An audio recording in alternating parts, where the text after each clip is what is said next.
Há 5 anos, a pesquisa Retrato do Comportamento Sexual do Brasileiro, realizada pelo Ministério da Saúde, mostrou que 35,4% dos brasileiros tiveram relações sexuais antes dos 15 anos. É fato.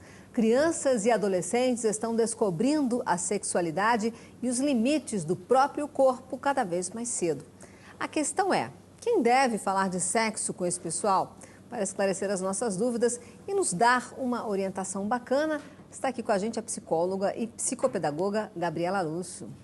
Tudo bem, Gabriela? Boa tarde. Boa tarde, tudo Seja bom? bem-vinda, Gabriela. Obrigada. Tá linda, viu? Obrigada. Eu queria saber o seguinte, falar de sexo com as crianças e adolescentes é papel só dos pais? Não, teoricamente teria que começar com os pais, né? Teria também, entre aspas, porque é um assunto muito tabu hoje em dia, né? Esse assunto, ele é muito natural. Na verdade, os pais eles não percebem quando isso já acontece no dia a dia, né? Porque quando um pai faz um carinho numa mãe ou quando tem um relacionamento próximo do filho, já estão passando valores de sexualidade. Claro. Então, nem sempre precisa sentar e falar, bom, hoje nós escolhemos falar de sexo, vamos lá.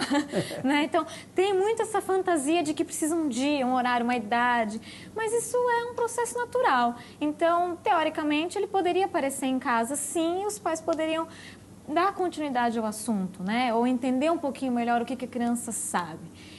Mas também pode aparecer em outros lugares, né? Como na escola, por exemplo? Sim, sim. Tem escolas que às vezes dão abertura para esse tipo de conversa, às vezes entre os alunos, na sala de aula, né? Mas isso geralmente acontece quando eles já têm uma idade que eles já sabem, né? Isso vai acontecer lá pelos 11, 12 anos, dependendo da escola, e as crianças já sabem do assunto.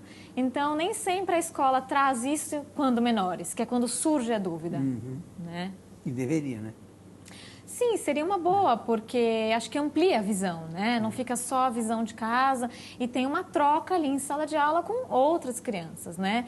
Mas eu acho que não deve ficar preso também só à escola, porque não é o papel da escola só passar esse ensinamento. Em qual idade, assim, que surge, em geral, esse interesse pelo sexo?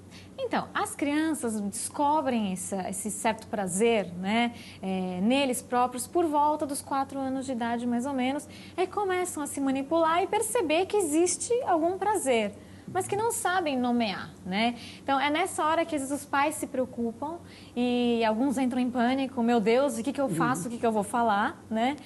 Mas eu acho que a gente não pode prender nada, né? Eu acho que é um assunto natural e que a gente tem que respeitar o momento e talvez ensinar que aquilo é uma coisa íntima, né? Então, é natural, mas é íntimo. Então, mostrar para a criança que tem um lugar para aquilo, um momento para aquilo, né? Que às vezes é no quarto ou no banho.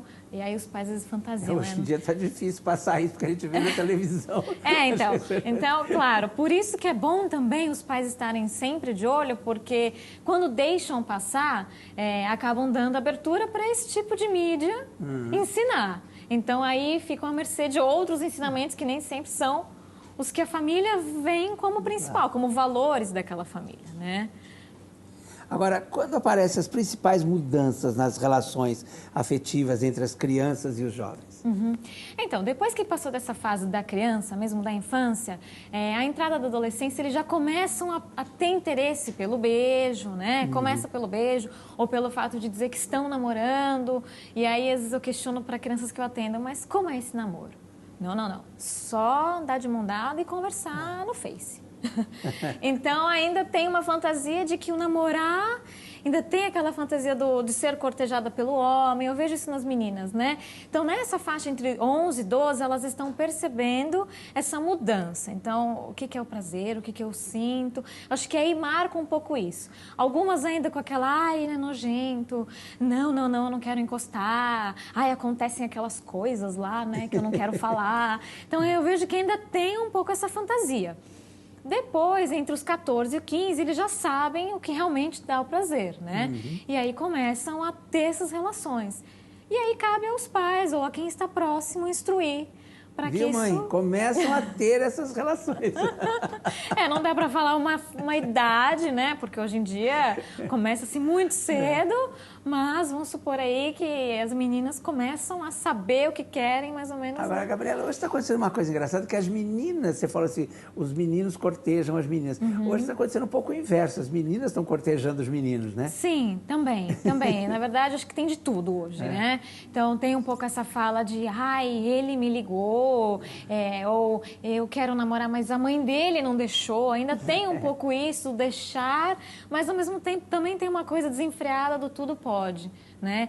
Então, acho que aí que está a questão para a gente tentar ver tentar basear isso num limiar básico, né? De não ficar uma coisa muito para os novos, nem também muito tardia, né?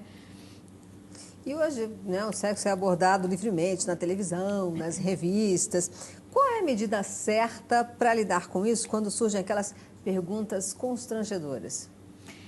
Pois é, então, geralmente as perguntas constrangedoras são mais das crianças ou dos adolescentes que estão nessa busca por entender, né? Os pequenos começam a perguntar, às vezes acreditam naquela história da semente e aí perguntam, mas como a semente foi parar na sua barriga? Isso não é possível. E às vezes vem algumas perguntas na lata ou em momentos constrangedores familiares que os pais falam, meu Deus, mas como abordar isso agora? Então, assim, tem situações que realmente você não vai poder falar porque está numa mesa de jantar público ou está num momento que não é propício. Então, cabe falar, olha, eu não sei te responder essa pergunta agora, ou mais tarde nós vamos conversar disso, e com naturalidade, né? Porque é um processo natural. Claro que cada família tem o seu valor, acho que tem que ser respeitado o valor da família, acho que é aí que está a chave para passar esse ensinamento. Mas... se surgir uma pergunta dessa no horário inoportuno, ou se você se sentir muito constrangida, vamos aguardar um pouquinho, a mamãe também não sabe responder isso agora, eu também vou pesquisar, ou às vezes comprar um livro, para as crianças pequenas existe muito livro que mostra o corpo humano, ou de onde vêm os bebês. Então, usar esse tipo de ferramenta para isso, mas não se esquecer que no dia a dia estou sempre presente, né? No contato familiar mesmo. Agora, isso ainda é tabu nas famílias, né? Qual deve ser o foco para poder falar sobre esse assunto? Então, é tabu porque às vezes os próprios pais não estão preparados com a própria sexualidade para falar isso com as crianças, né? Então, acho que primeiro você deve se conhecer, né? Estar preparada e conversar com uma certa naturalidade mesmo, porque isso acontece, é inerente ao ser humano, todo mundo passa por isso, né? Claro que acho que toda mãe, todo pai já passou por esses questionamentos, mas é algo natural, então acho que é sentar mesmo e mostrar. Claro que tem a idade, né? Se a criança for muito pequena, você chegar e falar sobre um ato explícito pode causar, às vezes, um futuro incômodo com aquilo. Então também tem que ter esse cuidado do como falar, né?